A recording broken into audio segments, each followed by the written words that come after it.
Mes tripes vont chercher à se renseigner. Elles vont donc demander au monde musulman, vous pouvez m'expliquer un peu ce qui se passe là?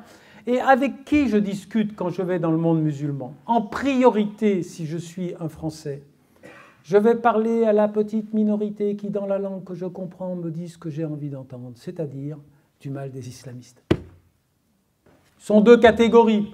Si je vais au Proche-Orient, je vais demander au père maronite, ou vous googlez le père Boulad, si vous voulez vous faire peur.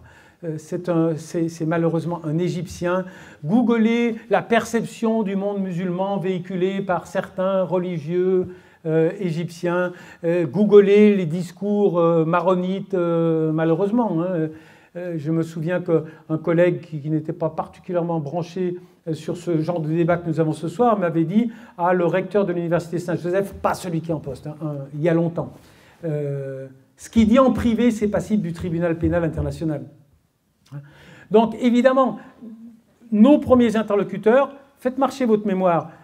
Qui c'étaient nos grands experts du monde musulman dans les médias français?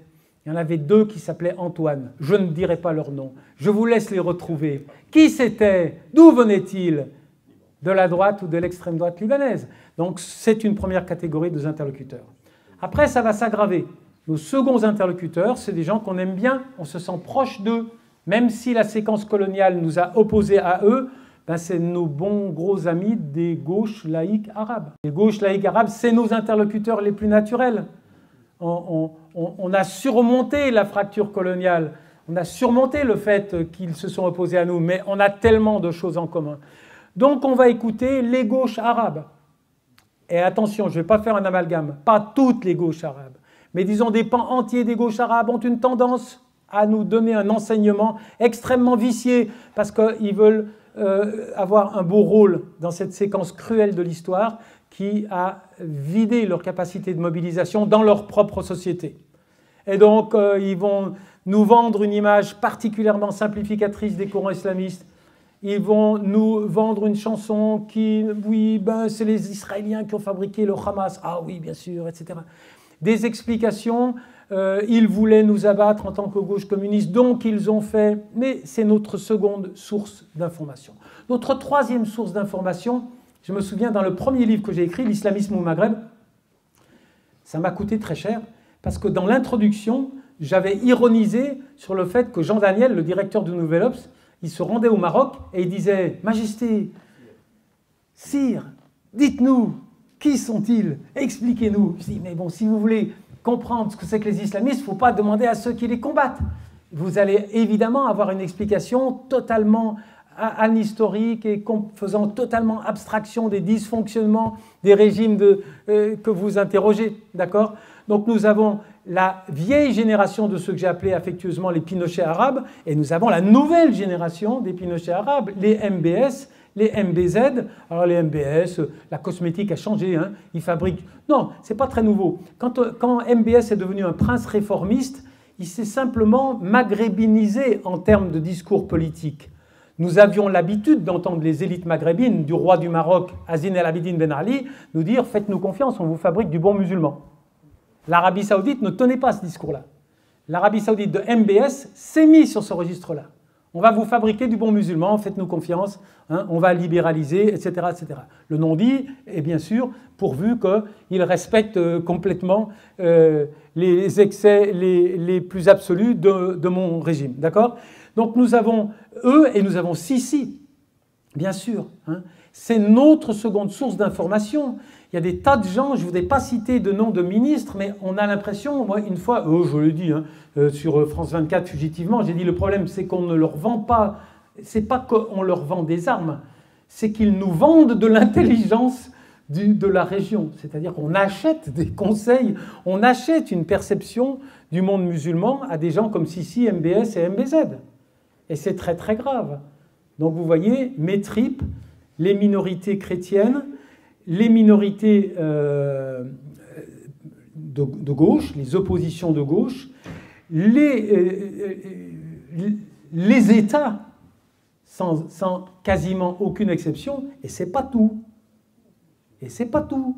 Il manque un acteur majeur Qui est-ce qui procède? Qui est-ce qui est un des acteurs les plus efficaces, les plus influents dans le tissu médiatique, de la criminalisation à l'idéologique des acteurs islamistes? C'est l'État hébreu, évidemment, avec sa formidable capacité de communication. Pourquoi? Parce que l'État hébreu a intérêt à ce que je sois convaincu que si on s'oppose à lui, à Gaza, c'est pas parce qu'il nous occupe, c'est parce qu'on est des sales musulmans intégristes. Ce mécanisme de la dépolitisation des différents politiques et de la suridéologisation de ces différents, il me résiste, non pas, ou une autre façon de le dire, dans Islam politique, le malentendu, il vient du fait qu'on accorde trop d'importance à Islam et pas assez à politique. La plupart du temps, l'explication, elle vient du politique. Le lexique qu'emploient les acteurs pour l'exprimer est tout à fait secondaire. Simplement, nous nous arrêtons au lexique et nous discréditons les acteurs politiques qui emploient le lexique de la religion musulmane. Pourquoi ils l'emploient? Pour des raisons historiques complexes, on peut y revenir, parce que c'est un réservoir de ressources identitaires, etc., etc. On pourrait être d'accord ou pas d'accord. Mais disons, rendons-nous donc bien compte que vous avez dans le paysage qui vous entoure une batterie d'adversaires extraordinairement diversifiés et extraordinairement efficaces. Et le danger, c'est que ces adversaires, ils communiquent entre eux. Des fois, la démarche, elle vient du petit État bruyant, mais elle va utiliser un gauchiste arabe pour faire le boulot.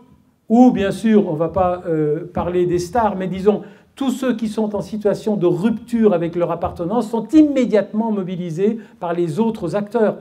On a un exemple institutionnel de cette coordination de ceux qui vont criminaliser l'islam politique, c'est pas nouveau, hein, c'est le sommet de Sharm el-Sheikh en 1996. En 1996, les Pinochets arabes au grand complet, tous ceux à qui on permet de torturer en échange des concessions qu'ils nous font sur le plan économique et politique, Eltsine qui est en train de massacrer les Tchétchènes, Yasser Arafat, mesquine, qui a fait quelques concessions à l'environnement dominant en se coalisant avec l'occupant pour détruire l'alternative politique interne qui est le Hamas. Hein, c'est pas très très beau. Moi, j'aime bien les gens de Fatah, mais il y en a, je les mets dans la même catégorie que les éradicateurs algériens. Et je peux vous dire, je les ai côtoyés de très près. Et à un moment, le Hamas, quand il a l'impertinence de gagner les élections, il est exactement dans la situation où sera le fils quand il a la même impertinence, quand il a eu la même impertinence. C'est-à-dire que l'environnement international va se focaliser totalement contre l'expression de la volonté populaire. Au nom de quoi? Il a dit Bismillah avant de partir au boulot. Ça suffit. Et donc, à Sharm el-Sheikh, en 1996, petite parenthèse, en 1996, moi j'ai vécu 7 ans en Algérie. Chacun d'entre vous sait très bien qu'en Algérie, on ne va pas passer son week-end à Tel Aviv. Hein, c'est quand même une transgression majeure. Hein. Eh bien, en 1996, celle qui était à l'époque une grande opposante à la junte, oui, elle allait devenir ministre de la Culture, mais, se rend à Jérusalem. Et elle dit aux Israéliens, je vous assure, si vous êtes bien imprégnés de l'imaginaire d'un Algérien, mais enfin, un peu moins au Maroc, un peu moins en Tunisie, mais en Algérie, on ne va pas passer le week-end à Tel Aviv. Ça ne passe pas du tout, du tout. Eh bien, elle va dire à Tel Aviv, nous avons un ennemi commun, c'est le fondamentalisme islamique. Donc, les turbulences qui secouent l'assise du lycée Averroès aujourd'hui, elles sont le fait de toutes ces vagues-là. Ça fait beaucoup de monde. Ça fait beaucoup de monde. Ça fait un quasi-monopole de l'information, si on ne va pas se réfugier sur les réseaux sociaux. Et si on parle un petit peu trop, comme je le fais actuellement, à ce moment-là, vous avez Conspiracy Watch ou l'ALICRA ou toutes ces petites officines qui sont là pour parfaire le contrôle de l'opinion publique occidentale, qui vont monter au créneau pour vous discréditer. Voilà, j'espère que je vous ai remonté le moral. Mais au moins, nous avons identifié les fondements structurels de la situation qui nous réunit ce soir. Merci infiniment.